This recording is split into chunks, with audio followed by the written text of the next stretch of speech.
Três palavras queria dizer-vos que eu desejaria o mais breves possíveis, mas o mais diretas possíveis.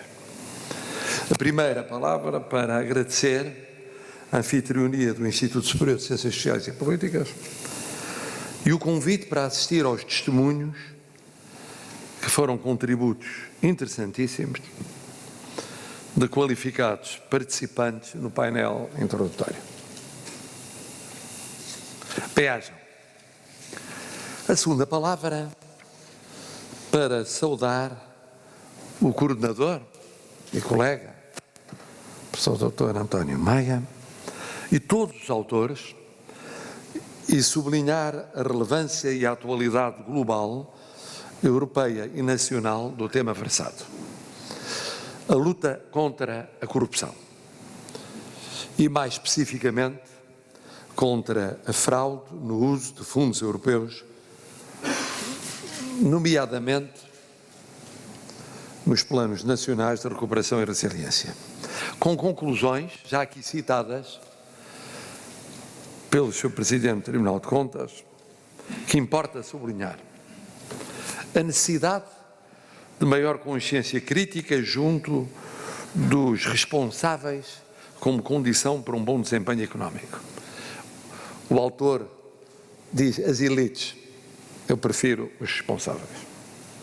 Temos visto utilizar o termo elite com uma generalidade apreciável. Eu diria os responsáveis.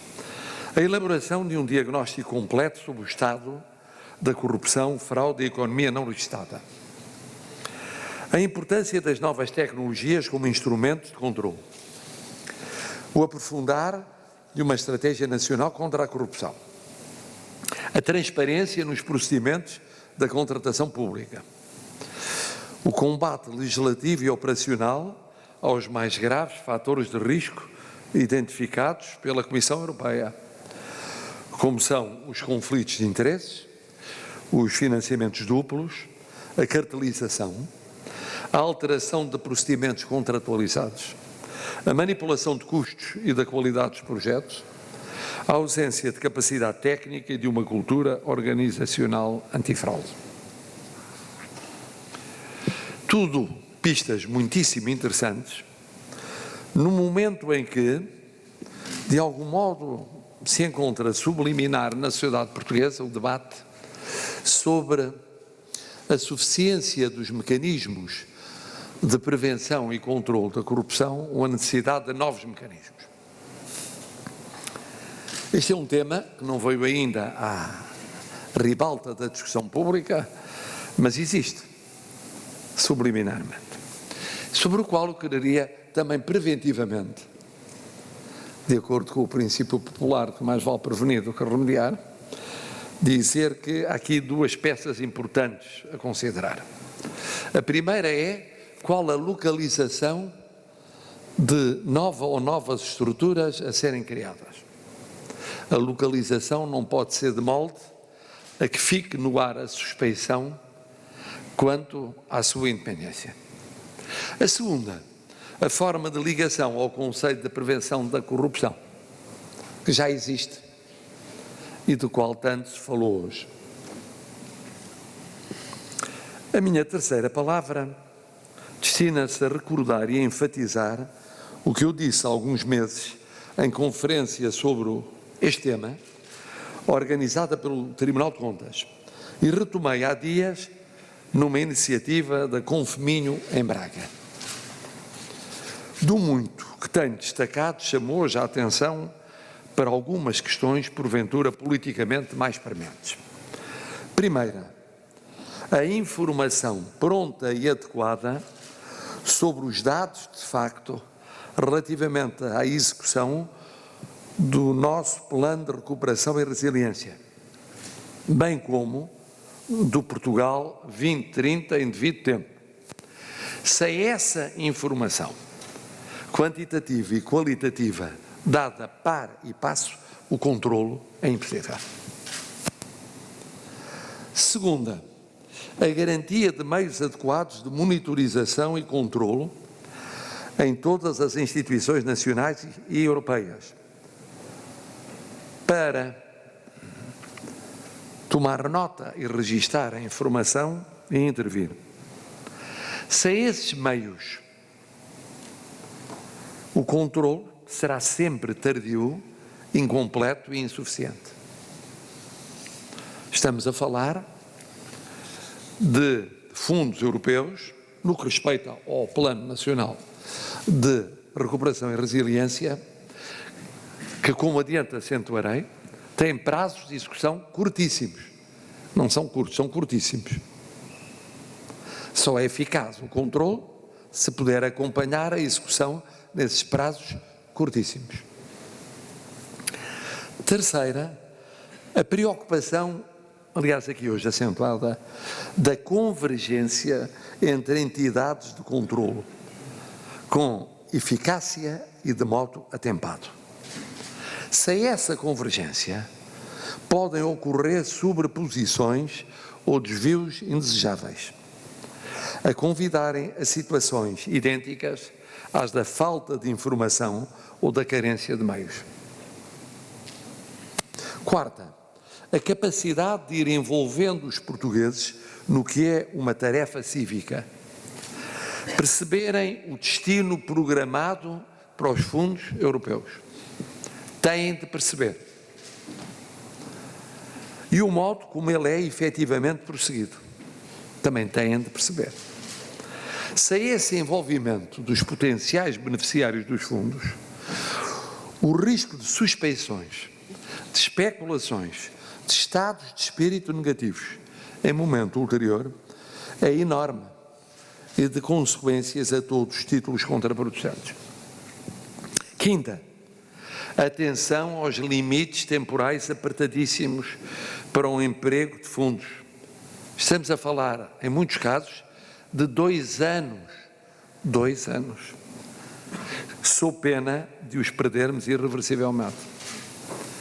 Sem esse cuidado, o de ter atenção aos limites temporais, a tentação de gastar rápido, mas não no tão essencial, ou de o fazer in extremis, perante o atraso dos procedimentos administrativos, isto é, substituindo aquilo que estava programado por sucedâneos, uma vez que se descobre que o programado já não é execuível, aumenta consideravelmente, sem vantagem para quem quer que seja. Sexta, talvez a sugestão de proceder em 2022 a uma ponderação intercalar acerca do processo de execução de fundos. É verdade que a avaliação mais de fundo será feita no final de 2023, em relação a várias das disponibilidades ou montantes existentes. Mas pode ser útil, a meio do caminho,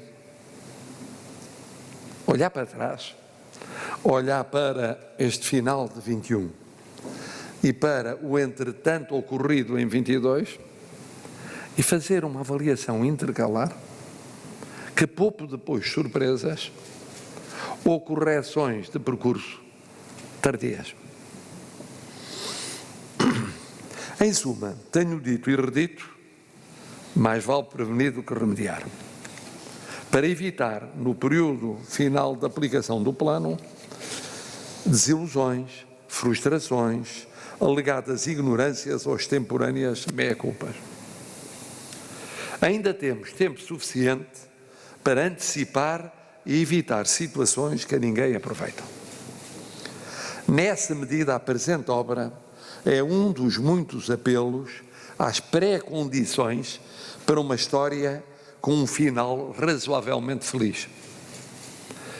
Não é, com frequência, nosso timbre o anteciparmos-nos no que pensamos poder resolver no último segundo.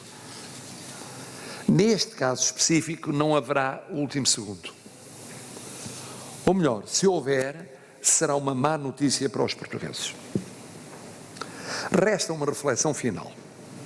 Muito legitimamente, o Tribunal de Contas tem chamado a atenção a propósito de fundos europeus disponíveis no passado para uma realidade que não é nenhuma daquelas que referi, mas que não é menos importante: a avaliação qualitativa do destino dos fundos europeus. Isto é, da sua relevância para o efetivo desenvolvimento económico e social sustentável de Portugal. Eis uma dimensão que inevitavelmente virá a ganhar crescente controle ou escrutínio de todos nós. Tem-se falado nos últimos tempos, sobretudo, das outras dimensões. Isto é, como aproveitar o tempo curto disponível, como fazê-lo com o máximo de informação para os portugueses, com o controlo adequado da parte das entidades europeias e nacionais, com a conjugação dessas entidades para que se não atropelem de tal forma que se possa vir a descobrir que ficam pelo meio vazios, não preenchidos. Mas tem-se falado menos dessa outra realidade, que não tem a ver com a taxa de execução, com o tempo, com a transparência, com a legalidade observada. Tem a ver com o que muda estruturalmente na nossa economia, na nossa sociedade. Dir-se-á, é complexo estar a fazer essa avaliação e, por maioria de razão, à partida. Mas este é um desafio adicional que acabará por se suscitar em algum momento do percurso daqui até 2026. No caso de alguns fundos, daqui até 2027, no caso de outros fundos. Melhor é dele estarmos plenamente conscientes, prevenindo hoje aprovações, apreciações ou rejeições, juízos e consequências emergentes amanhã. Por outras palavras, eu por vezes ouço dizer: o ideal era que os fundos fossem destinados a esta finalidade. Isto, em relação a parte dos fundos, já é largamente extemporâneo. Porque nas grandes rubricas o destino está fixado. A contratualização nessas rubricas mais amplas ou já foi feita ou será feita nas próximas semanas e certamente antes do final do ano. Depois trata-se, no caso de concursos abertos, de saber como se concretiza, mas não assim no caso de grandes projetos, alguns deles de investimento público, em que já está definido o objetivo prosseguido. E é bom que se não crie na opinião pública a ilusão de que, em relação a esses fundos do Plano Nacional de Recuperação e Resiliência, ainda há inventiva e criatividade ilimitada pela frente. Porque isso depois leva a grandes desilusões. Importa é que, por isso mesmo, seja o mais completo possível o que é dado como informação aos portugueses nestes próximos meses. Para eles poderem dizer que sabem, até ao final de 2021, no começo de 2022, o que é o ponto de partida, qual é o ponto de partida para um percurso, em muitos casos, curtíssimo, até 2023. Noutros casos, ligeiramente mais longo, sobrando para 24 e 25. Mas terminando, impreterivelmente, em 26. E também nessa informação ir-se explicando aquilo que se fez no início, mas que depois passou ao esquecimento. Porquê é que há rubricas que têm uma notória influência europeia que são fundamentais no domínio da transição energética? E nessas rubricas, as opções definidas. A transição digital. E nessa rubrica, as opções efetuadas. As qualificações. E aí também os caminhos escolhidos. Porque isso tem a ver depois com a avaliação que será feita acerca da qualidade da utilização dos fundos europeus. E qualidade medida em termos de transformações estruturais. Para além daquilo que é o efeito imediato, conjuntural, na animação económica, pela injeção dos fundos. O que fica para além desses anos em que é mais visível a injeção de fundos. O que fica em estruturas, o que fica em mudança de paradigmas, o que fica em utilização de novas tecnologias, mas sobretudo o que fica em termos de qualificação de recursos humanos. O que é que vai ficar depois dessa utilização? E o que pode ser ampliado com a utilização daqueles fundos de que pouco se tem falado, que são os do Portugal 2030. São mais avultados e por mais tempo, ligeiramente, mas por mais tempo. Como se conjugam com os do Plano de Recuperação e Resiliência, em termos de transformações estruturais. É tão importante explicar isto, que obviamente ultrapassa em relevo a mera indicação de quantitativos ou o apontar dos efeitos imediatos, conjunturais, dos fundos utilizados. Porque esses efeitos imediatos correspondem ao crescimento do PIB num número limitado de anos, ou aumento do emprego, ou outras consequências de curto prazo. O que mais importa é o que é estrutural. É o que vai ficar para além desse curto prazo. E não vos escondo, como Presidente da República Portuguesa, que é isso o que mais me importa.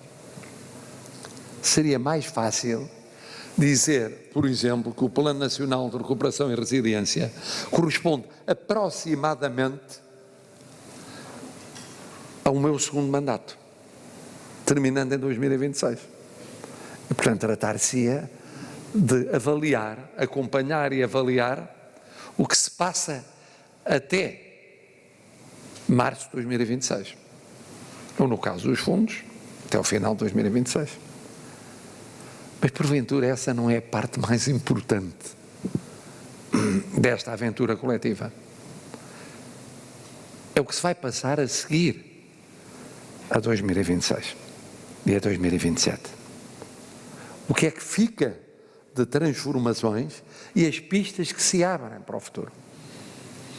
É evidente, aqui já foi referido, que há fatores estimulantes a referir, a mencionar, nomeadamente a capacidade de reação do tecido empresarial e do tecido social em geral, também de instituições de solidariedade social, no período crítico da pandemia, como aliás noutros períodos críticos anteriores, e como reagiram antecipando mudanças, algumas delas estruturais. Dir-se-á, tiveram de o fazer, tiveram, em muitos casos. Tiveram de procurar novos mercados de exportação, tiveram de encontrar novos nichos de destino de bens e serviços, tiveram de se reorganizar e de se reinventar, tiveram de conjugar novas realidades tecnológicas com a organização laboral ou social. Tiveram. Mas isso só significa que, se além dessa capacidade já verificada, houver depois um impulso determinante de outras transformações estruturais, podemos ir mais longe. E é um pouco o que eu referi quando disse: podemos entrar num novo ciclo económico numa posição que não é de ir a reboque, tentando recuperar o tempo perdido, é o de anteciparmos essa entrada. Como tantos fizeram no digital, ou fizeram na energia, ou fizeram na indústria, ou na agroindústria, ou na agricultura, ou na reconfiguração do comércio, ou até no repensar do turismo pós-pandemia.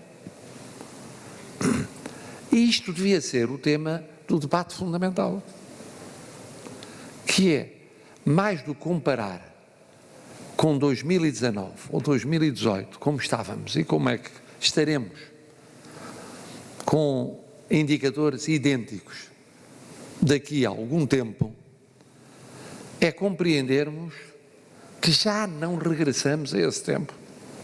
E é bom que não regressemos, porque ele já passou. Temos de o superar. E superar em quantidade e superar em qualidade. E esse é o grande debate. Quanto mais informação for dada aos portugueses sobre aquilo que está a acontecer e o que vai acontecer, melhor. Para passarmos daquela fase de debate sobre o que vamos fazer com estes fundos para a fase do debate sobre o que já estamos a fazer com uma parte desses fundos e podemos fazer com outra parte dos fundos europeus. Num processo contínuo. E por contínuo, é um processo que se tem que colocar no plano dos debates estruturais e não conjunturais. Eu sei que é tentador o debate conjuntural. É evidente. É tentador.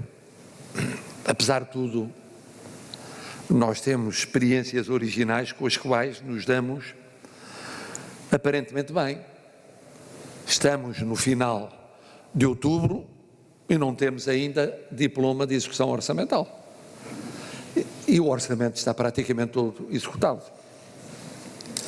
Damos-nos aparentemente bem com a capacidade de ir gerindo de forma parcimoniosa aquilo que, aprovado nos orçamentos, passa a ser essencialmente programático. É uma subtileza lusitana. O que naturalmente depois tem consequências em termos